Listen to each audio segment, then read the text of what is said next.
coming up.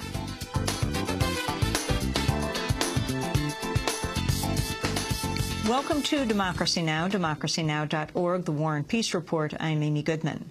UN Secretary General Ban Ki-moon has described the massive floods in Pakistan as the worst natural disaster he's ever witnessed. During a visit to the devastated nation, Moon called on the international community to contribute more money, food, medicine, and shelter as soon as possible. I will never forget the destruction and sufferings I have witnessed today. In the past, I have visited scenes of many natural resources and natural disasters around the world, but nothing like this. The scale of this disaster is so large, so many people in so many places, in so much need. Nearly 1 out of 10 Pakistanis has been directly or indirectly affected. Possibly 20 million people. 1/5 of the country is ravaged by floods. The top U.S. military official in Afghanistan, General David Petraeus, has launched a public relations campaign to build support for the U.S. war effort. During an appearance on Meet the Press, Petraeus asserted the U.S. strategy in Afghanistan is fundamentally sound, but he hinted he might oppose President Obama's plan to begin withdrawing troops next summer. Although the troop withdrawal is scheduled to begin next July, Petraeus said the withdrawal date is not set in stone. This is a date when a process begins that is conditions-based. And as the conditions permit, we transition tasks to our Afghan counterparts in the security forces and in various governmental institutions. And that enables a, quote, responsible drawdown of our forces. In other news from Afghanistan, Afghan President Hamid Karzai has reportedly ordered all private security firms disbanded within 4 months. About 26,000 armed security contractors work with the U.S. government in Afghanistan, including 19,000 with the U.S. military. The New York Times has revealed the U.S. has carried out at least 4 secret airstrikes inside Yemen since December as part of the Obama administration's shadow war against al-Qaeda and its allies. The most recent strike occurred on May 25th. The Times reports the attacks on Yemen come at a time when the United States is significantly increasing covert military and intelligence operations in roughly a dozen countries where it's secretly using robotic drones and commando teams, paying contractors to spy and training local operatives to chase suspected terrorists. The Times reports much of the Pentagon shadow war is being run by Michael Vickers, who helped run the CIA's campaign to funnel guns and money to the Afghanistan Mujahideen in the 1980s. For the first time, President Obama has weighed in on the controversy over the planned construction of a mosque and Islamic cultural center in Lower Manhattan at the site of a former Burlington coat factory store, 2 blocks from Ground Zero. On Friday, President Obama addressed the issue during an iftar dinner celebrating the Islamic holy month of Ramadan in the White House State Dining Room. As a citizen and as president, I believe that Muslims have the right to practice their religion as everyone else in this country. And that includes the right to build a place of worship and a community center on private property in Lower Manhattan in accordance with local laws and ordinances. This is America, and our commitment to religious freedom must be unshakable. Less than 24 hours later, President Obama was asked about the mosque by a reporter and appeared to backtrack from his statement of the night before.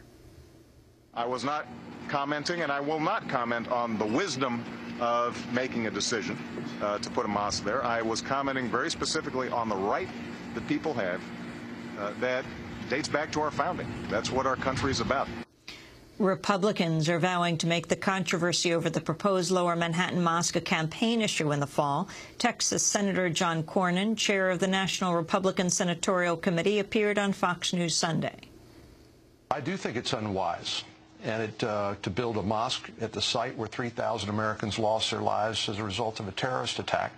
And I think, to me, it demonstrates that that Washington, the White House, the administration, the president himself seems to be disconnected from the mainstream of America.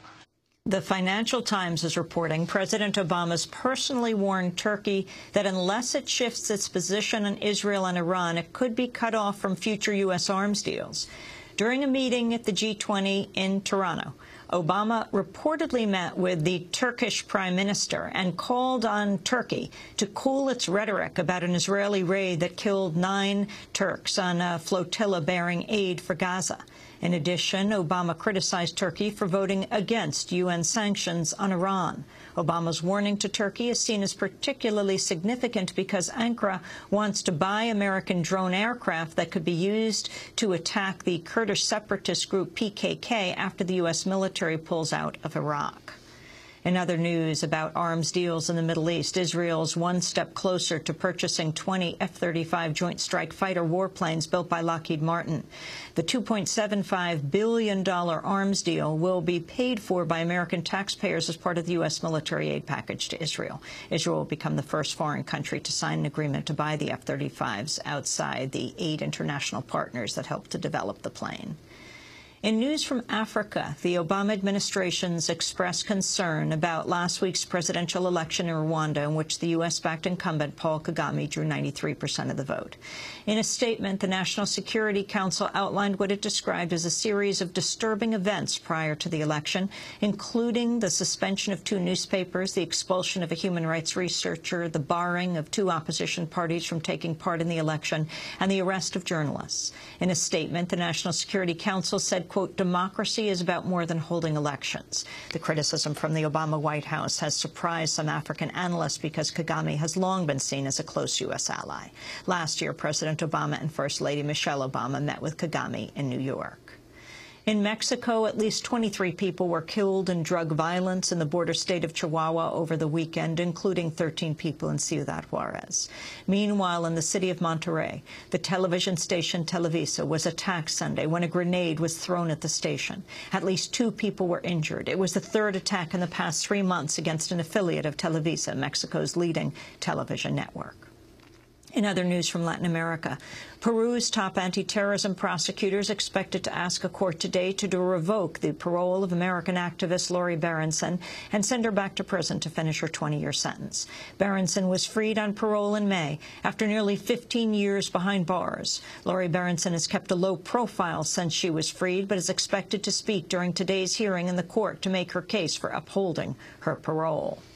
A group of prominent academics and activists, including Noam Chomsky and Naomi Klein, have published an open letter in the French newspaper Libération calling on France to repay a, quote, independence debt it imposed nearly 200 years ago after Haiti successfully won independence from France.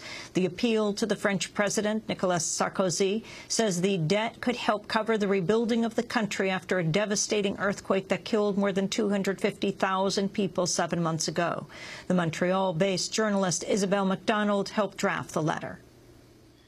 With 1.6 million Haitians still homeless 7 months after the earthquake, it's really vital that we recognize that not only are Haitians owed aid money by the West, they're also owed tens of billions of dollars in restitution.